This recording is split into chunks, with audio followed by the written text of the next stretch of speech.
Muy bien, en el día de hoy vamos a revisar lo que corresponde a operaciones entre vectores. Particularmente tenemos la suma de los vectores b más c, cuyo resultado va a ser el vector resultante r.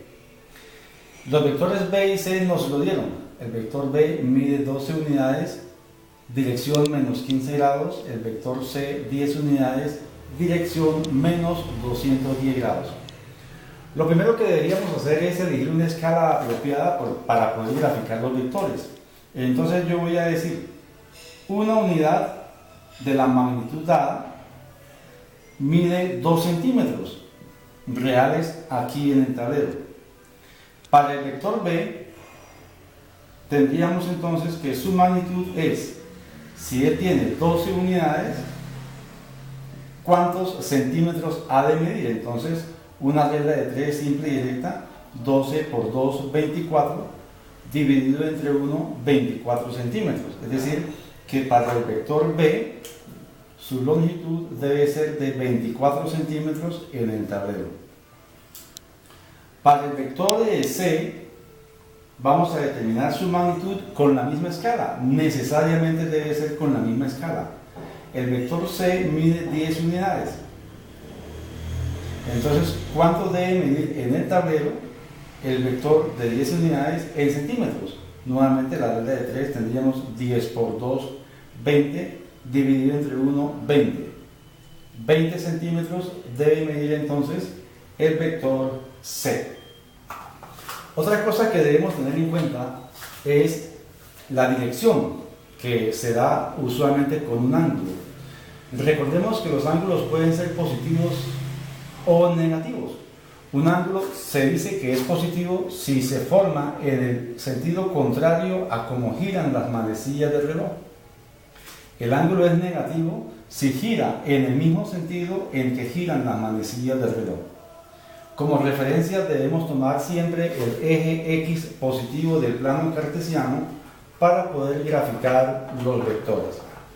Dicho eso, entonces voy a construir la operación b más c. Por el método del polígono, o también llamado método del triángulo, nos dice que debemos dibujar primero el vector b y que de su extremo final el segundo vector. Entonces voy a graficar el vector b. Para ello trazo como punto de referencia el eje X positivo. Este es el eje X positivo. Aquí iría el plano cartesiano completo, pero no lo voy a hacer. Desde aquí sale el origen del vector b. Para poderlo trazar debo entonces medir inicialmente su dirección, que es de 15 grados en el sentido negativo. Tomo el transportador o círculo graduado, mido 15 grados, marca ahí, y trazo el vector. Aquí el origen del vector para poderlo graficar. El vector, por la escala que hemos tomado, debe medir 24 centímetros. Entonces trazo un segmento dirigido de 24 centímetros. Este sería entonces el vector b, cuya dirección es 15 grados. Recordemos que la dirección no es necesario colocarle el signo en la gráfica, por cuanto el sentido del arco de circunferencia me lo está dando. El método del polígono dice que en el extremo final del primer vector debemos allí coincidir el origen del segundo vector. Entonces, de igual manera trazo el eje X positivo como referencia para graficar el vector c. X positivo. Estas líneas pueden ser suaves, a lápiz o líneas discontinuas, para poder entonces hacer la medida del ángulo. Tomo el transportador. Para el vector c el ángulo es de 210 grados negativo. Entonces colocamos el transportador también allí y medimos 210 grados.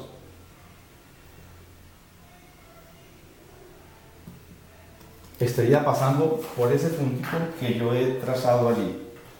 Y entonces, pues trazamos el vector. Su origen en el extremo final del primer vector. Pasa por este lugar y su longitud por la escala hemos dicho que es de 20 centímetros.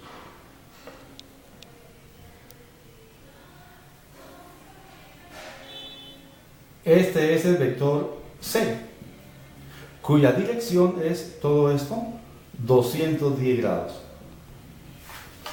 Bien, para establecer el resultado de la operación, es decir, el vector resultante, el método del polígono dice que debemos unir el origen del primer vector con el extremo final del segundo. Entonces, al unirlo tendremos este segmento